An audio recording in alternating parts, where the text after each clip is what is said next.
What's up? What's up, everybody in the world? What's up, everybody? You know what this is. This is another episode of Fire 15. Is that how you want to say it? That's how I You want should to say say it the right way. Fire. Oh, wait, that's not right. It's fine. 15. Jesus, help us all. What's up, guys?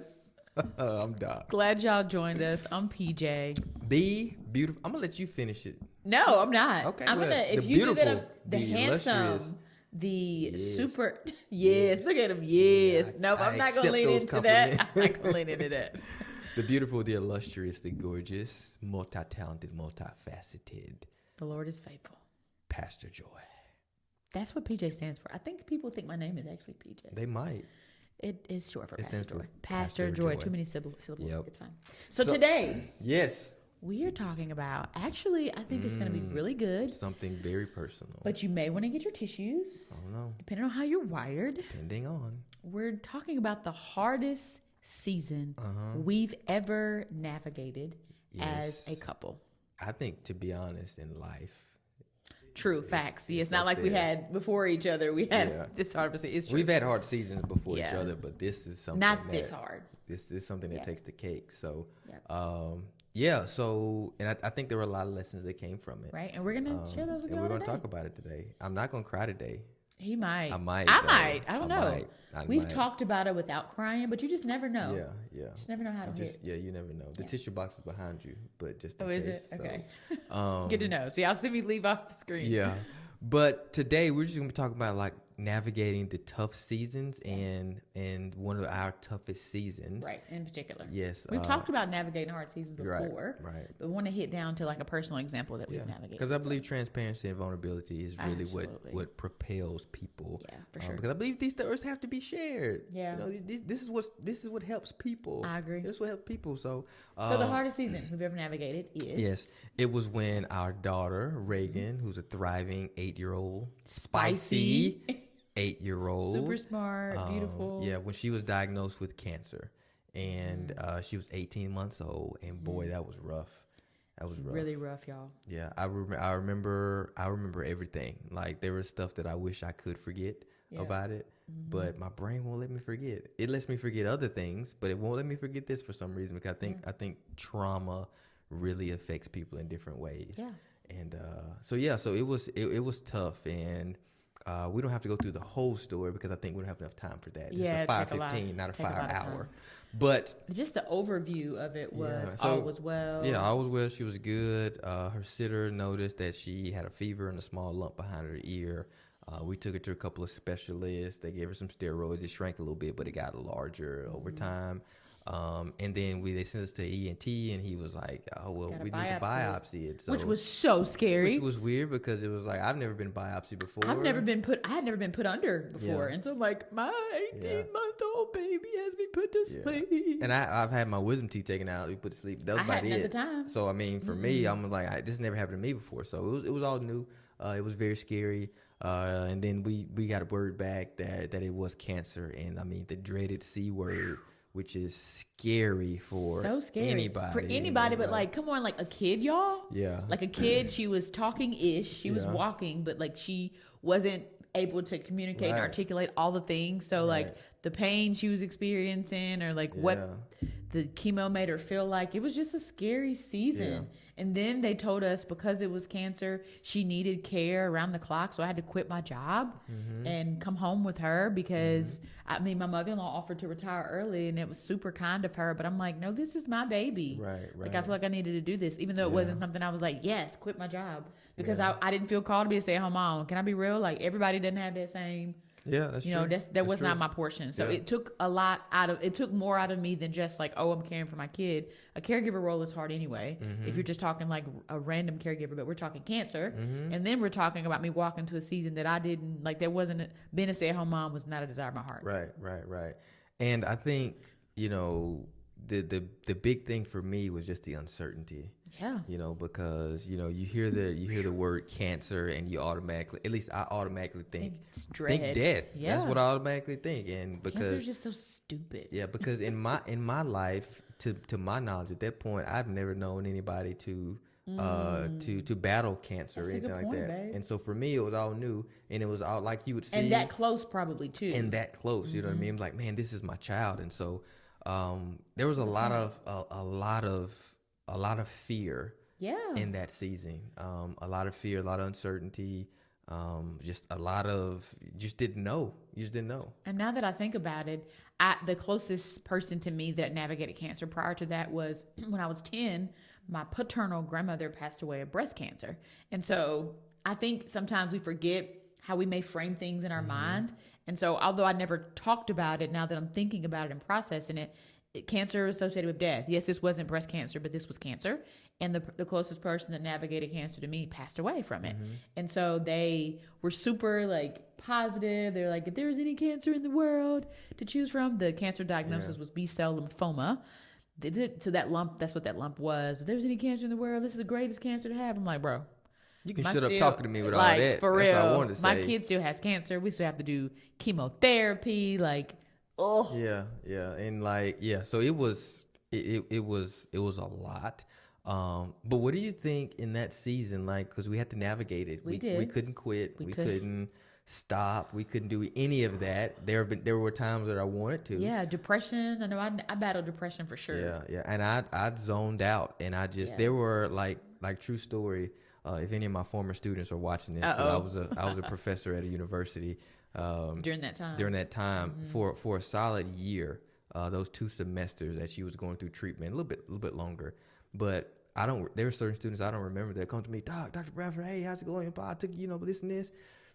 I don't remember them at all. Like, I remember waking up. Going to work. And I remember going to work. And I remember coming home. Yeah. Like, I don't remember students. I don't remember any of that, Yeah. And so for me, it was Just stay alive. it was stay alive. Yeah. To keep going to work, to keep providing. Yeah, because you were the breadwinner. Because you weren't. Because I quit. You had to stay home. Quit, so for me, I was like, I don't remember a lot of it. And then we were living in Starkville at the time. And so we were traveling about an hour and a half to Jackson to get treatment. And so me and my baby would load up weekly. Sometimes every 10 days, for certain segments of the months, weekly, we would drive down an hour and a half. So she's in the back. If we had to stop or if she threw up because of, something of the treatment, like it's just me and her on the side of the road. And so that was hard. And I don't think that I realized how hard it was until I was having conversations with people after. I think I was talking to your mom and she was like, you were a rock star to be able to do that. I was like, was I? I was just trying to make sure my baby stayed well. Yeah. So, and even in some parts of her treatment, I had to administer it myself. Yeah. Like Nurse Joy out here, like her port and like, it was just crazy. But I think that you have a choice when you're navigating hard seasons. You can crumble, which is the easiest thing to do. I remember days I was like, I don't want to get out of the bed because I can't. I remember days where I was like, I'm afraid to go to her room because what if she's dead? Like, and I could have let that fear crumble me, or I could say, God, and it was just the faithfulness of God. Like, God, I need your strength for today. Literally, a book was birthed out of it, a devotion I wrote called Faith for Today, because he told us that we would be done. I forget. I know you're going to remember. When was the date he said you'd be done with treatment? October 2020. I know you remember. October 2020, but it was 18. Yeah. I couldn't think of like October 18. Right. I couldn't think that far. So it was an everyday battle that I had to fight to decide I'm going to keep fighting for my baby. Yeah. If she's going to keep fighting, I'm going to keep fighting. Yeah. So what about you? Like, how did you push through the challenge? It was an ebb and a flow. We didn't rock start out like, we were strong. We were so encouraged every day. Like, go Jesus. Like, yes, go Jesus. But I was struggling and side-eyeing Jesus a couple times. Like, really, God, you feel like, is this what we doing? Yes. I side-eyed him a lot. You did. I'd never forget there was a moment when we were in the hospital during her first 10 day, and I said I wasn't going to cry. But, stop.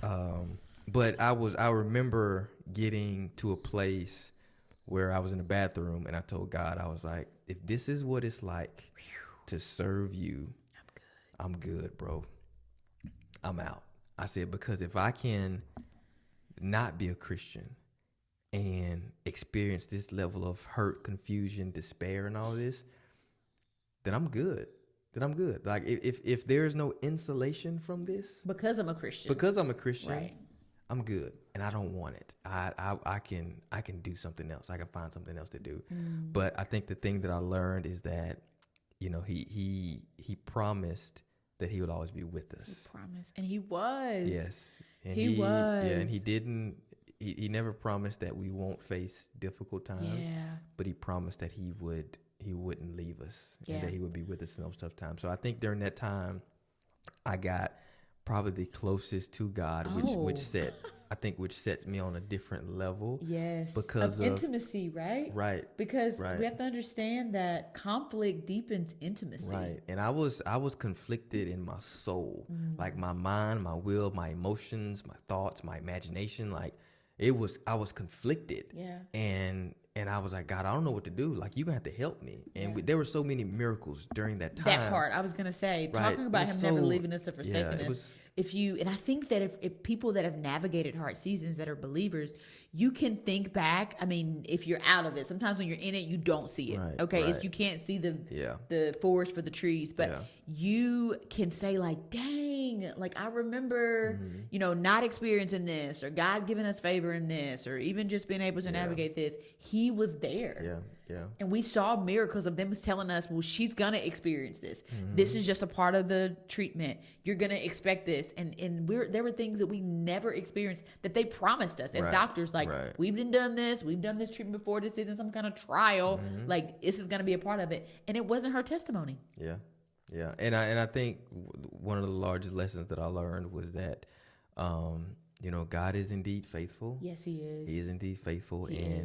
Even if things may not turn out like you expected them to, he still has a purpose. He does. You know, the scripture in Romans, like, I mean, we love it so much. We both have it written on our bodies forever. But that talks about Romans 8:28. All things work together for good. Yeah. Now, let's not forget the other part. Yeah. For those who love God and are called according to his purpose. And so our love for God was, we were living for God. We were doing all that we knew to live for God. We were sacrificing, like we were living a life of what Christianity requires. Like we were believers. Yeah, the best that we could. Best that we could. And so that was, I think, another reason you're like, God, I'm not here like living for you for real. Like there were seasons in my life where I wouldn't, but I am. And so help me make this make sense. Yeah. But I think that I don't want to make this sound insensitive, but I think sometimes the Lord challenges me about how I think that we can come to this place as believers that because I'm a believer, like I expect to navigate or not navigate things. And I do think God gives us favor. And sometimes he does bless us beyond measure. But like, ain't nobody talking about Job.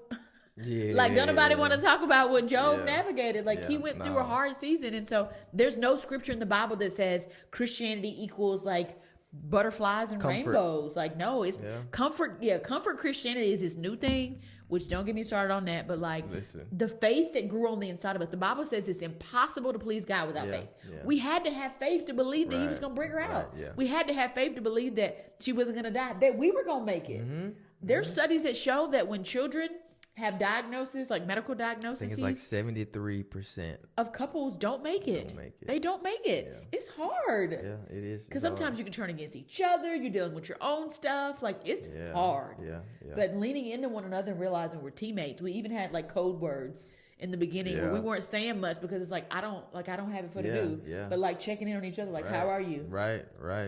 And just to be able to be vulnerable and just let it all out. I'm not okay. There were times where I was like, I can't do this. Yeah. Like, but I think in navigating those tough seasons, I think we have to do a few things. I think we have to address the elephant in the room. Yeah. I think you have to address the elephant in the room because faith isn't faith until it meets your reality. Right. And if you keep tiptoeing around the elephant in the room, God is like, I can't meet this expectation if you don't operate in faith. Like, because you can try to do things, but you can do things not out of faith. You can do things out of fear. You can. Know what I mean? So I think the first thing is you have to address the elephant in the room. Like you got to call a spade a spade. You got to call it for what it is.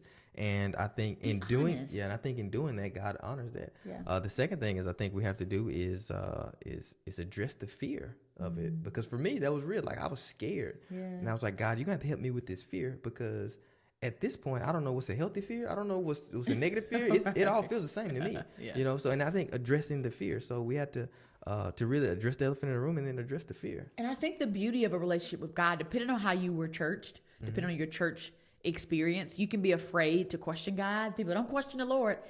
Questioning God, saying like, God, why is this my season? Or help me understand that is a different thing of being this nasty, prideful, Holy Spirit vexing type ask. But questioning God to ask for clarity and understanding, he's not going to be offended or anger or, upset about you wanting clarity about the season. And sometimes he gives instructions and information, and sometimes he doesn't say anything.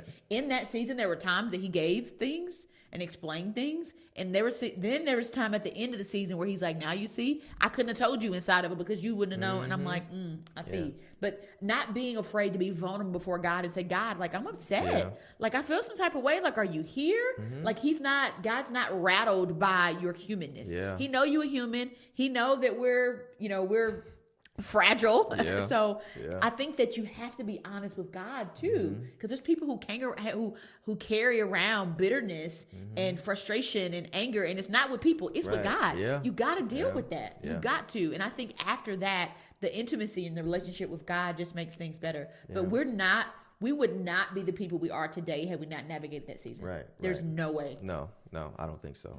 Because it takes your faith to another level. It does. Because, and like I said, I know we're running out of time. Oh yeah. But my thing is like that season, I had faith to believe for everybody else. But come on, Pastor. When it was me, I struggled to have the faith to believe that he could help me. That he would do it for you. And I had to go down a journey of, why do you feel so insignificant? Where did that come from? That's good. That's good, Doc. So. And I believe that's for somebody else too. Yes. Why is it that you can have faith that God will do it for somebody else? You can pray the paint off the walls for them. But there's this level of insecurity and unsurety for the exact same thing, or even something smaller for yourself. The enemy is lying to you, making you feel like, making you feel like he won't, because he will, and you're worth that. He loves you that much. And so I just want to undo the mentality of insignificance that the enemy would make you believe that he's not coming for you and he's not going to answer your prayer you've been praying. He's not going to bring you your healing and deliverance, and will keep that faith alive. God is faithful. And we're out of time. Oh my gosh. We need to change these to FIRE15 instead of FIRE15. You know what? That's a good idea. No, it's not a good idea. FIRE15 just flows. It does. FIRE15 just flows. I hope this helps. I hope this blessed you. Just sharing a little bit of some of our stories. Some of you may know some of our stories. Some of you may not know. But I think it's always helpful to reiterate how good God is and how he's been, because if he's been good, that means he has to keep being good. He's a good father. He is a good father. But until next time, so if it blessed you, if you found this helpful, share it with somebody. Like, subscribe, do all the things. And we love you. Until next time. Yeah, we love you, and there's nothing you can do about it. Peace.